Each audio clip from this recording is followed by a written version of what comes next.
Halo semuanya, kembali lagi bersama saya Tevil Sananda Lumban Gaul, salah satu mahasiswa Politeknik Ketenagakerjaan, Prodi Relasi Industri, dengan NIM 01 2019 027.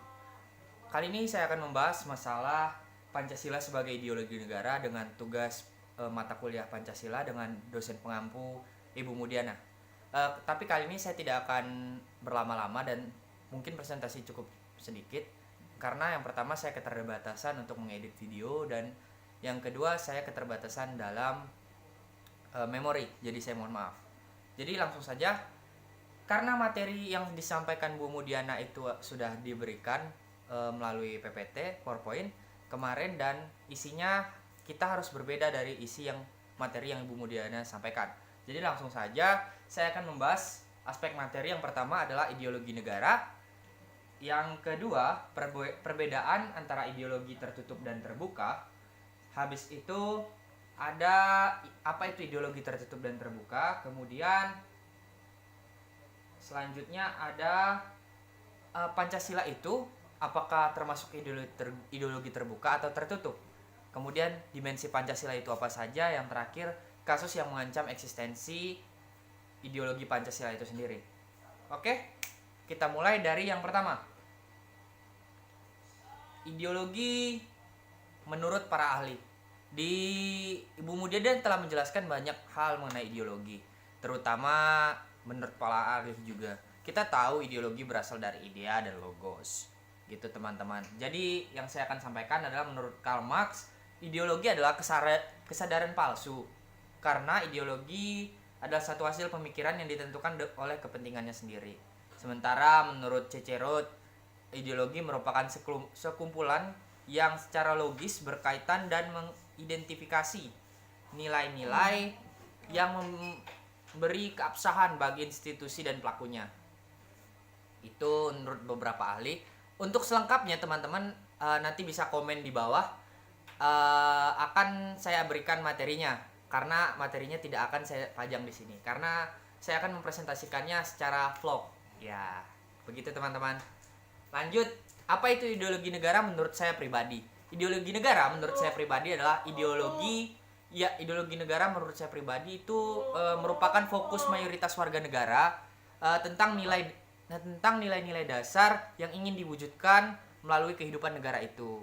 Jadi menurut saya kalau ada orang yang berideologi terhadap ideologi satu negara, itu adalah sekumpulan orang yang mencakup orang-orang tersebut, yang mencakup warga negara di situ dengan fokus tersendiri dan diambil dari mayoritas kebanyakan warga yang ada di sana, yang ditujukan untuk nilai-nilai dasar negara tersebut dan ingin diwujudkan dalam kehidupan negara itu. Jadi bagaimana kehidupan negara itu akan berjalan, bagaimana negara itu akan berkembang ke depannya, itu tertanam dalam sebuah ideologi mereka.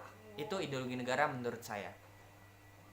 Sementara itu saya akan membahas ideologi negara ke dalam 3 aspek. Yang pertama secara umum, secara mendalam, dan secara universal. Ketika kita membahas secara umum, ideologi negara merupakan suatu kumpulan gagasan atau ide-ide dasar, keyakinan, serta kepercayaan yang bersifat sistematis dengan arah dan tujuan yang hendak dicapai dalam kehidupan nasional suatu bangsa atau negara. Sementara kalau kita membahas secara mendalam, ideologi negara merupakan dianggap sebagai visi yang luas, sebagai cara memandang segala sesuatu dalam hal berbangsa dan negara. Ataupun secara kalau universal, mampu membangkitkan kesadaran yang akan kemerdekaan dan memberikan arahan mengenai dunia beserta isinya dengan menanamkan semangat dan perjuangan masyarakat untuk bergerak melawan penjajahan yang selanjutnya mewujudkan dalam kehidupan penyelenggara negara. Gitu teman-teman yang saya dapat dari beberapa hal dan dari beberapa materi lah di internet. Kita bisa mencari sama-sama hal tersebut teman-teman. Tapi kalau menurut ideologi menurut saya tadi, ya yang tadi. Kemudian itulah tadi secara kalau kita mengetahui mengenai ideologi negara. Lanjutnya nih teman-teman, kita akan membahas masalah perbedaan ideologi tertutup dan terbuka. Jadi teman-teman, menurut saya perbedaan ideologi tertutup dan terbuka itu ada banyak. Itu kita akan membahas secara rinci ya teman-teman ya. Yang pertama, sebentar. Yang pertama, ideologi terbuka itu bersifat inklusif, tidak totaliter, dan tidak dapat dipakai untuk melegitimasi kekuasaan sekelompok orang. Ideologi terbuka juga merupakan ideologi yang hanya berisi satu aspek orientasi yang demokratis. Kemudian ideologi terbuka merupakan ideologi yang hanya berisi norma-norma dan tujuan-tujuan sosial politik yang selalu dapat dipertanyakan dan disesuaikan dalam nilai-nilai moral yang berkembang di masyarakat. Begitu teman-teman. Berbeda juga menurut saya dengan ideologi tertutup. Ideologi tertutup ini ajaran atau pandangan dunia tentang filsafat yang menentukan tujuan-tujuan dan norma-norma politik sosial yang dinyatakan sebagai kebenaran dan tidak boleh dipersoalkan lagi karena bersifat mutlak. Jadi pemerintah itu sendiri akan bertindak sebagai kekuasaan tertinggi dalam suatu negara. Jadi ada sekelompok orang yang akan mengatur hal tersebut. Itu perbedaannya menurut saya. Jadi teman-teman, kita akan lanjut lagi membahas mengenai apa sih ideologi tertutup itu. Ideologi tertutup adalah ajaran dan pandangan dunia yang menentukan tujuan-tujuan dan norma-norma politik sosial yang ditasbihkan sebagai kebenaran dan tidak boleh lagi dipersoalkan, tetapi harus diterima sebagai sesuatu yang sudah jadi dan harus dipatuhi. Ideologi tertutup dapat diartikan juga sebagai ideologi yang dimutlakkan, ideologi yang merupakan kebenaran dan tidak boleh dipermasalahkan. Soalnya nilai-nilai dan prinsip moral tersebut sudah mutlak oleh sekelompok orang tersebut. Jadi teman-teman, saya mempunyai kayak contoh gitu ya. Kalau ideologi tertutup tuh mungkin negaranya kayak Korea Utara gitu. Karena dia mempunyai ya kita tahu Kim Jong Un, Kim Jong Il dan Kim Jong Nam atau segala macam itu tuh mempunyai kekuasaan tertinggi di negaranya. Jadi mereka tidak punya sebagai pemerintah negara atau presiden atau kepala negara, mereka tidak boleh maksudnya masyarakatnya tidak boleh menentang mereka. Jadi mereka akan bebas mengatur nilai-nilai yang hidup di dalam negara tersebut. Sifatnya kita ketahui, sifat ideologi tertutup adalah dogmatis dan a priori. Dogmatis itu dia mempercayai terhadap suatu kenyataan tanpa daya yang valid atau data yang valid. Ataupun a priori adalah ia berprasangka terlebih dahulu terhadap suatu keadaan. Jadi ideologi tertutup itu memakai pemaksaan dalam pemberlakuannya yang dipatuhi setiap masyarakat yang berkoordinir dengan masyarakat elit ataupun sekelompok masyarakat, dan dalam hal ini dia bersifat totaliter dan memaksa. Begitu teman-teman.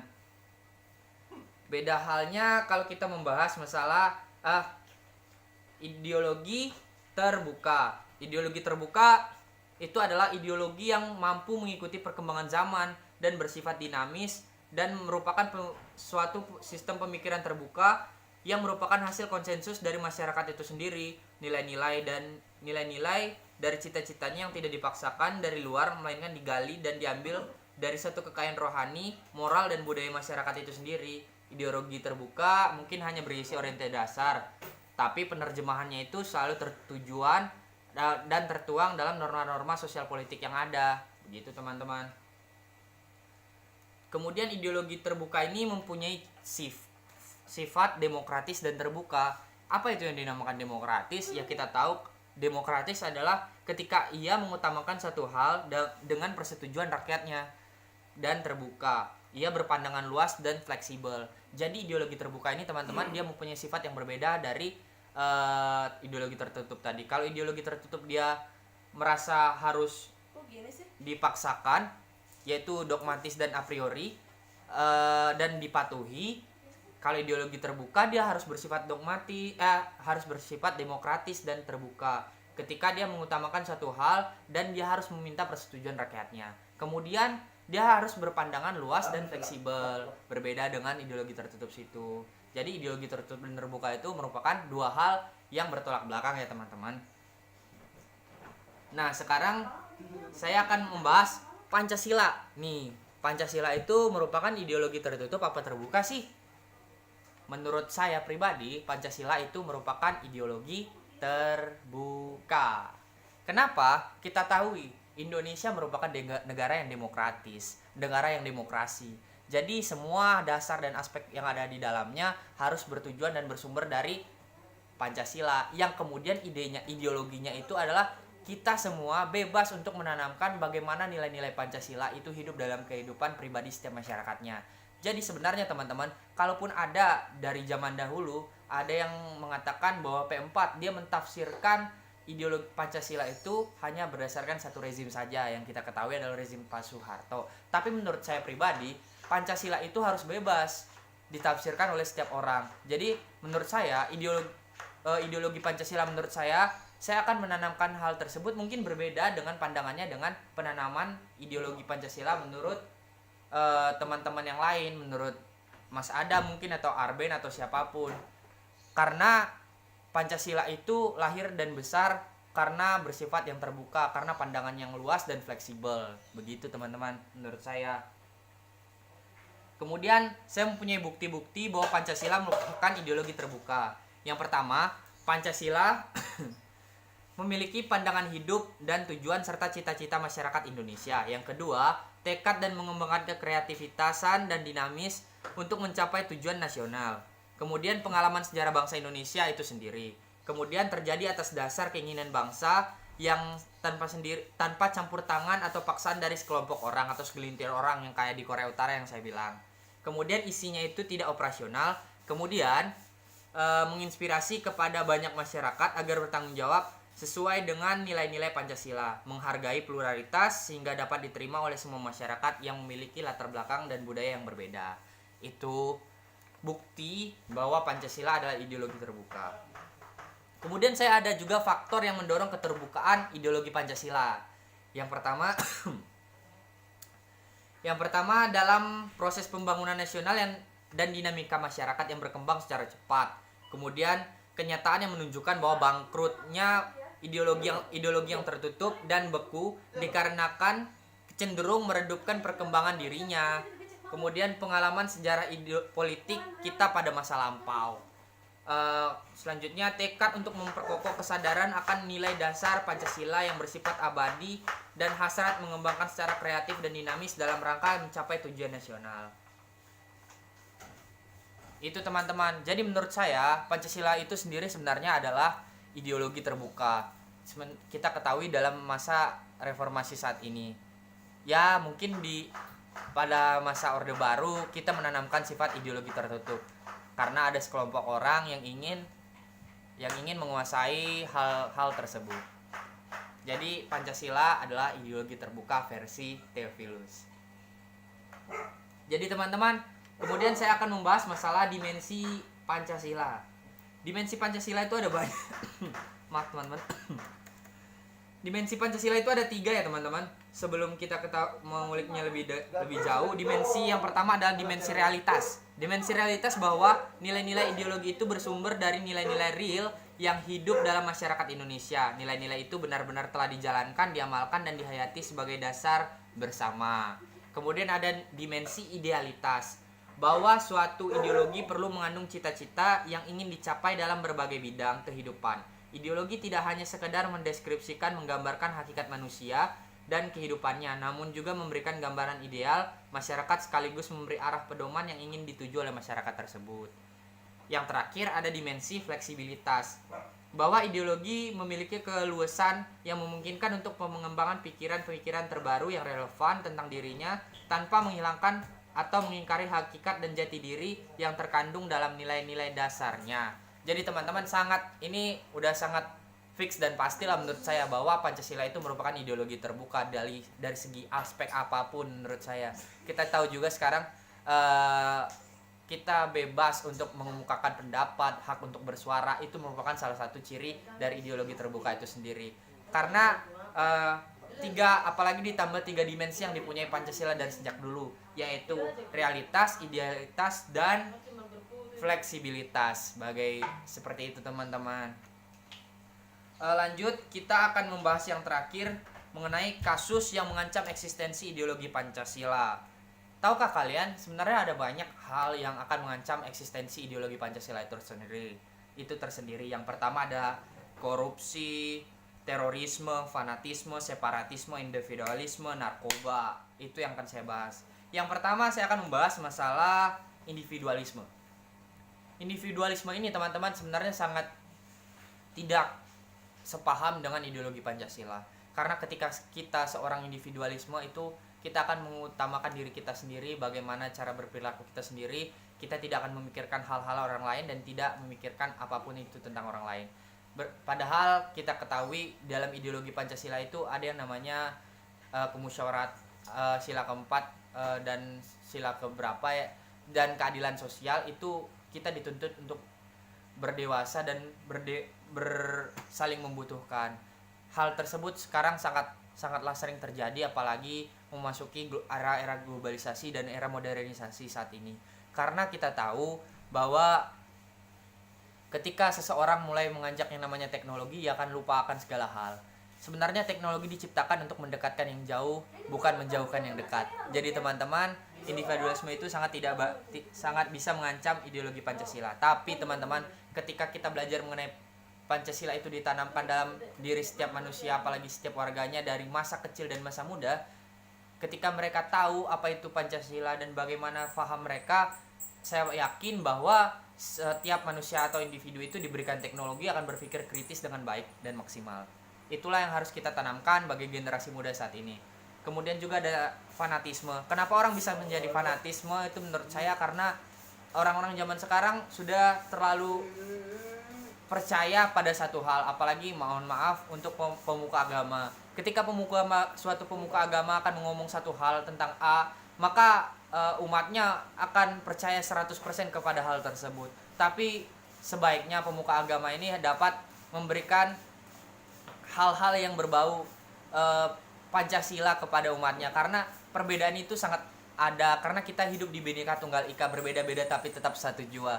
Itu yang harus kita setiap tanamkan. Kita mempunyai banyak adat di seluruh Indonesia, kita mempunyai banyak bahasa, banyak budaya di seluruh Indonesia, kita juga mempunyai banyak agama di seluruh Indonesia, tapi kita tetap satu ras, satu negara, satu suku, karena kita mempunyai negara Kesatuan Republik Indonesia itu sendiri. Kemudian ketika ada separatisme, itu juga mengancam eksistensi ideologi Pancasila itu sendiri. Kenapa muncul gerakan-gerakan separatisme itu? Karena manusia tersebut, masyarakat tersebut mulai memikirkan hal yang berbeda dari ideologi Pancasila. Ketika ideologi mereka mulai liar, pemikiran mereka mulai liar, mereka akan mulai memikirkan bahwa harus mengganti ideologi Pancasila itu sendiri.